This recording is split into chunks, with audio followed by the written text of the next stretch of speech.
Let's make a loaf of bread. Today we're going to make yeast bread.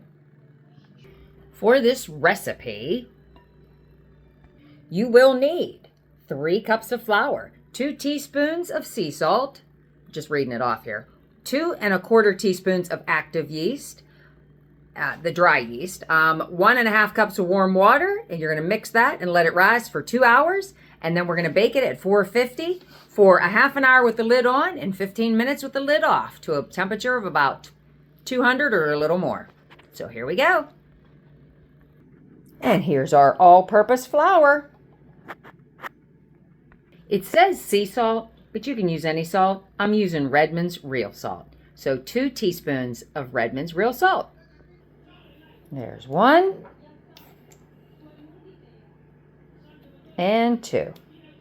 I like to use the Red Star Active Dry Yeast. And we're going to do 2 1/4 teaspoons. 1, 2, there you go. And there's our 1 1/2 cups of warm water. I just use water out of the spigot. You don't want to make it too hot because you don't want it to kill your yeast.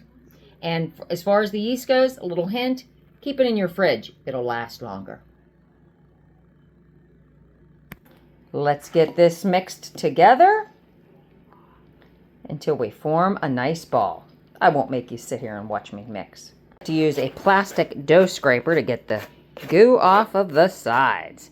And I still have some dry underneath there, so I would definitely want to get that flipped over and get that all mixed together. This is a sticky dough, and since it is, and since my bowl's yucky and my OCD can't handle that, I'm going to put it into a clean bowl that I've lightly greased, and I greased the lid too. I'm going to put the lid on my bowl, and I'm going to put it in my oven with the light on to keep it nice and warm so it'll rise. Now that bowl has a lid, but I didn't put the lid on and seal it completely because it is a little sticky because it's warm. I put that warm water in there and it's in a warm environment. So I want a little bit of air to get to it, to get a little, I don't want it to get too moist inside there. I don't want it to start to sweat.